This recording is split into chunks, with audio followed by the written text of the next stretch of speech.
রামায়ণকালের এমন একটি চরিত্র যার জীবন এবং শক্তির কথা কেবলমাত্র একটি যুগের মধ্যে সীমাবদ্ধ নেই, বরং অনেক যুগের মধ্যেই বর্ণিত আছে।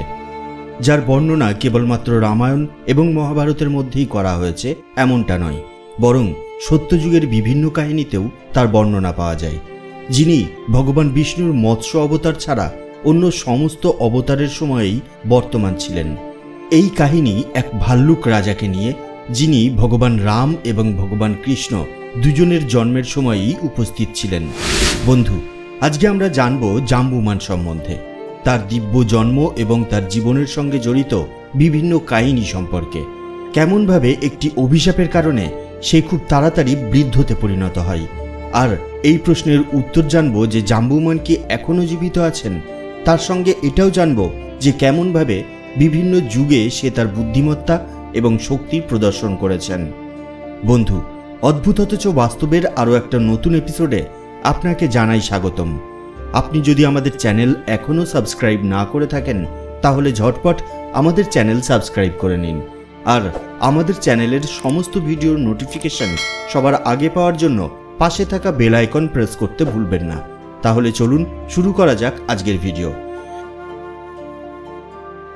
ত্রেতা যুগে যখন রাবণের অত্যাচারের কারণে চারিদিকে হাহাকার তৈরি হয়, তখন পৃথিবী দেবী এবং স্বর্গের দেবতারা এই অত্যাচারের নিবারণের কারণে ভগবান ব্রহ্মাকে সঙ্গে নিয়ে ক্ষীরসাগরে ভগবান বিষ্ণুর কাছে পৌঁছান। তখন ভগবান বিষ্ণু বলেন যে তিনি অযোধ্যার রাজা দশরথের পুত্ররূপে জন্ম নেবেন আর রাক্ষসরাজ রাবণকে বধ করবেন। সেই সময় ভগবান বিষ্ণুকে সহায়তা করার জন্য তিনি ভগবান ব্রহ্মাকে বানর প্রজাতি সৃষ্টি করার আদেশ দেন। এই আদেশ অনুসারে ভগবান ব্রহ্মা সেই সময় জাম্বুমান সহ বিভিন্ন বানর প্রজাতিকে সৃষ্টি করেন। জাম্বুমানের জন্মের বিষয়ে পুরাণে মুখ্যত দুটি কাহিনী পাওয়া যায়। বাল্মীকি রামায়ণের বাল্যকাণ্ড অনুসারে ভগবান ব্রহ্মা অনেক সময় ধরে স্থির হয়ে বসে বানর প্রজাতি সম্পর্কে ভাবনা চিন্তা করছিলেন। অনেক সময় ধরে বানরদের সৃষ্টির বিষয়ে চিন্তা ভাবনা করার পর ভগবান ব্রহ্মা হঠাৎ একটি হাই তোলেন, আর তখনই তার মুখের ভেতর থেকে জাম্বুমান বেরিয়ে আসেন। এছাড়া কম্ব রামায়ণ অনুসারে যখন সংসারে মধু এবং কৈটব নামক রাক্ষসদের উদ্ভব হয়েছিল, তখন তারা দুজন ভগবান ব্রহ্মাকে যুদ্ধের জন্য আহ্বান করলেন। তাদের ভয়ঙ্কর আওয়াজ শুনে ভগবান ব্রহ্মা ভয়ে ভীত হয়ে পড়েন। তার চেহারা ভয়ে ঘামতে আরম্ভ করে, আর সেই ঘাম সারা শরীর বেয়ে নিচের কোমর পর্যন্ত নেমে আসে। সেই দিব্য ঘাম থেকেই জাম্বুমানের উৎপত্তি হয়। যেহেতু তিনি জম্বু নামক দেশে প্রবেশ প্রথম করেছিলেন, সেই জন্য তার নাম রাখা হয় জাম্বুমান। সেই সময়ে জাম্বুমানের জন্মের প্রধান উদ্দেশ্য ছিল দেবতা এবং অসুরদের যুদ্ধে দেবতাদেরকে সহায়তা করা।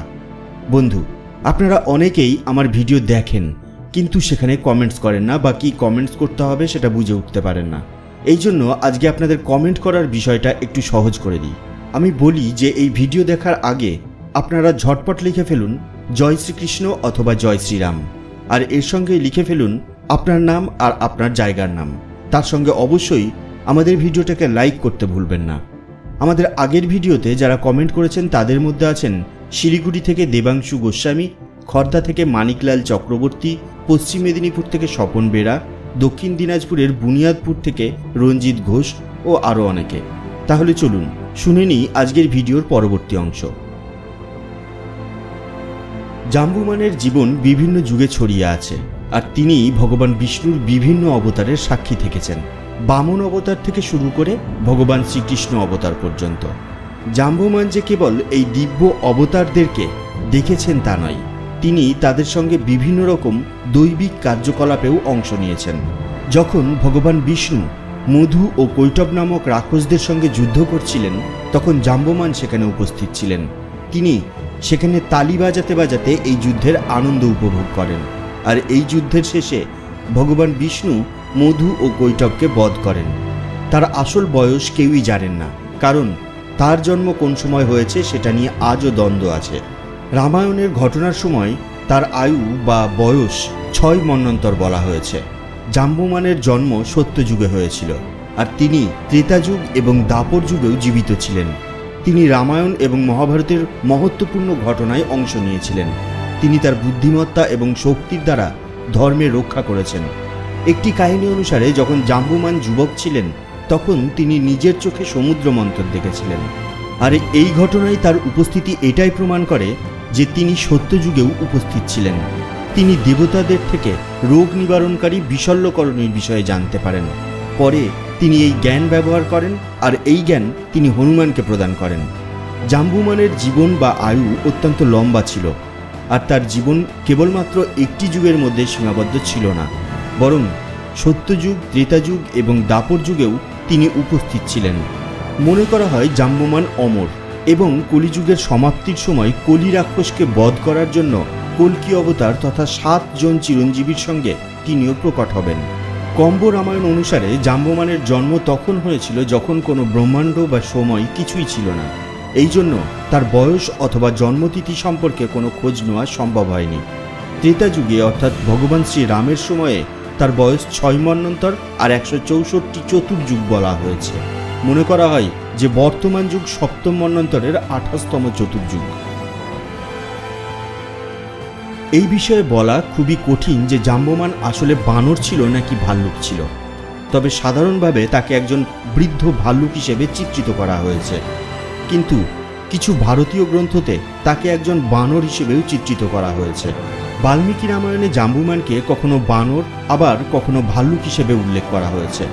ভগবান বিষ্ণুর শ্রীরাম অবতারকে সহায়তা করার জন্য ভগবান ব্রহ্মার দায়িত্ব ছিল বানর প্রজাতিকে সৃষ্টি করা। এই জন্য জাম্বুমানকে একজন বানর ভাবাও কোনো ভুল নয়। জাম্বুমানকে বিষ্ণু পুরাণে 1 কোটি সিংহের সমান শক্তিশালী আর রামায়ণ ও মহাভারতে একজন অদ্ভুত যোদ্ধা হিসেবে বর্ণনা করা হয়েছে। জাম্বুমানকে একজন বিদ্বান, বুদ্ধিমান এবং বেদ জ্ঞানী হিসেবে বর্ণনা করা হয়েছে। সমস্ত বেদ, পুরাণ এবং শাস্ত্র তার কণ্ঠস্থ ছিল। শ্রীরামের সেনার মধ্যে তিনি সবথেকে বয়স্ক এবং বুদ্ধিমান ছিলেন, আর এই কারণেই শ্রীরামও তাকে অত্যন্ত সম্মান করতেন। জাম্বুমানের সামর্থ্য কেবলমাত্র তার শারীরিক শক্তির মধ্যেই সীমাবদ্ধ ছিল না, বরং তার রণনীতি, বিভিন্নতা আর যুদ্ধতে তার বুদ্ধিমত্তা প্রয়োগের কৌশলও তাকে একজন মহান যোদ্ধা করে তুলেছিল। তাকে হিমালয়ের রাজা হিসেবেও বর্ণনা করা হয়েছে, যিনি একজন ভাল্লুকের রূপ ধারণ করেন এবং ভগবান শ্রীরামকে সহায়তা করার জন্য পৃথিবীতে অবতীর্ণ হন।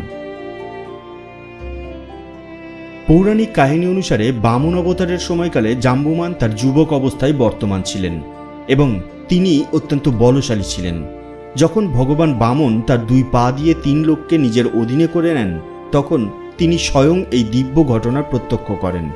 এমনটা মনে করা হয় যে যখন ভগবান বামন অসুররাজ বলির কাছ থেকে 3 লোক হরণ করে নিচ্ছিলেন, তখন জাম্বুমান এক লাফে বামন অবতারকে 21 বার পরিক্রমা করেছিলেন। বিদ্যুৎ গতিতে তার এই পরিক্রমার সময় তার পায়ের একটি আঙুল মেরু পর্বতকে ছুঁয়ে যায়, আর এই ঘটনাকে মহামেরু তার অপমান বলে মনে করেন এবং জাম্বুমানকে অভিশাপ দিয়ে বলেন, তোমার এই গতি এবং যৌবনের উপরে তোমার অহংকার আছে, তাই এখন থেকে তোমার শরীর আর ততদূর পর্যন্ত পৌঁছাতে পারবে না যতদূর তোমার বুদ্ধি পৌঁছায়, এবং তুমি সবসময় বৃদ্ধ হয়েই থাকবে। এই অভিশাপের কারণেই জাম্বুমান বৃদ্ধতে পরিণত হন। জাম্বুমানের সবথেকে লোকপ্রিয় কাহিনী রামায়ণের সঙ্গে জড়িত। তিনি রাবণকে বধ করার জন্য ভগবান শ্রীরামকে মহত্বপূর্ণ সহায়তা প্রদান করেছিলেন, আর হনুমানকে লঙ্কা পর্যন্ত বিশাল লাফ দেওয়ার জন্য উৎসাহিত করেছিলেন।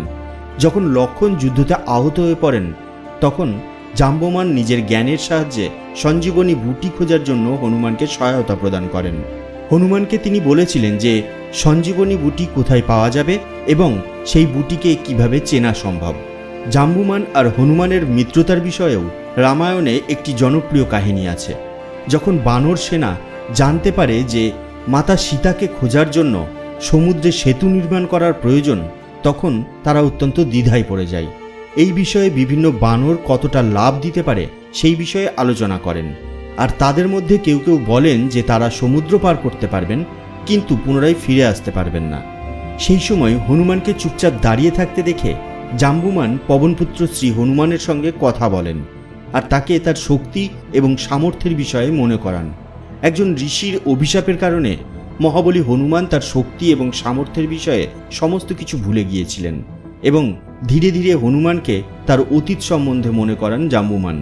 তাকে তার দিব্য জন্ম এবং বিভিন্ন দেবদেবীর কাছ থেকে প্রাপ্ত বিভিন্ন বরের সম্পর্কে অবগত করান। যখনই মহাবলী হনুমান তার বাস্তবিকতা সম্পর্কে অবগত হন, তখনই তার মধ্যে তার হারিয়ে যাওয়া শক্তি এবং আত্মবিশ্বাস পুনরায় ফিরে আসে। জাম্বুমানকে নিয়ে সবথেকে প্রসিদ্ধ কাহিনী হল সেমন্তক মণি নিয়ে তার সঙ্গে শ্রীকৃষ্ণের হওয়া যুদ্ধ। সেমন্তক মণি একটি অত্যন্ত মূল্যবান মণি ছিল। সূর্যদেব এই মণি রাজা সত্রাজিৎকে দিয়েছিলেন। এই মণি তার মালিককে সোনা প্রদান করত আর তার মালিককে যে কোনো প্রকার রোগ থেকে বাঁচিয়ে রাখত। একবার রাজা সত্রাজিতের ছোট ভাই প্রসেন এই মণি ধারণ করে শিকারে চলে গেলেন। তখন এক সিংহ তাকে হত্যা করে এবং সেই মণি নিজের মুখের মধ্যে নিয়ে জঙ্গলের গভীরে চলে যেতে আরম্ভ করে। সেই সময় জাম্বুমান সেই সিংহকে হত্যা করে এবং মণি নিজের কাছে রেখে দেয়। তখন চারিদিকে একটি গুজব রটে যায় যে শ্রীকৃষ্ণ প্রসেনকে হত্যা করে সেই মণি হরণ করেছে। এই মিথ্যা গুজব থেকে নিজেকে মুক্ত করার জন্য শ্রীকৃষ্ণ সেই মণি খোঁজার জন্য জঙ্গলে গেলেন এবং সেই জঙ্গলে তিনি প্রসেন এবং তার ঘোড়ার মৃতদেহ দেখতে পান। জঙ্গলের মধ্যে পায়ের চিহ্ন দেখে তিনি বুঝতে পারেন যে প্রসেনকে কোনো সিংহ হত্যা করেছে। এই ঘটনাস্থলের কিছুটা দূরেই তিনি একটি সিংহের মৃতদেহ এবং একটি ভাল্লুকের পায়ের চিহ্ন দেখতে পান। শ্রীকৃষ্ণ সেই সময় সেই ভাল্লুকের পদচিহ্ন অনুসরণ করে জাম্বুমানের পর্বত গুহায় গিয়ে পৌঁছায়। তারপরে জাম্বুমান এবং ভগবান শ্রীকৃষ্ণের মধ্যে একটি ভয়ানক যুদ্ধ সংঘটিত হয়। মনে করা হয় এই যুদ্ধ 27 দিন ধরে চলেছিল। যুদ্ধের শেষে জাম্বুমান শ্রীকৃষ্ণের দৈব শক্তিকে চিনে ফেলেন আর তিনি তার কন্যা জাম্ববতীর বিবাহ শ্রীকৃষ্ণের সঙ্গে দেওয়াই নির্ণয় করেন। এরপরে শ্রীকৃষ্ণের সঙ্গে জাম্ববতীর বিবাহ সম্পন্ন হয়। জয় শ্রীকৃষ্ণ। আজকের ভিডিও ব্যাস এই পর্যন্তই।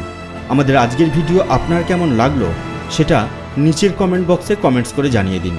আর আমাদের ভিডিও যদি আপনার ভালো লেগে থাকে তাহলে একটা লাইক করুন আর শেয়ার করে ছড়িয়ে দিন সবার মধ্যে। তাহলে দেখা হবে পরবর্তী ভিডিওতে। তার আগে অবশ্যই ভালো থাকবেন, সুস্থ থাকবেন। ধন্যবাদ।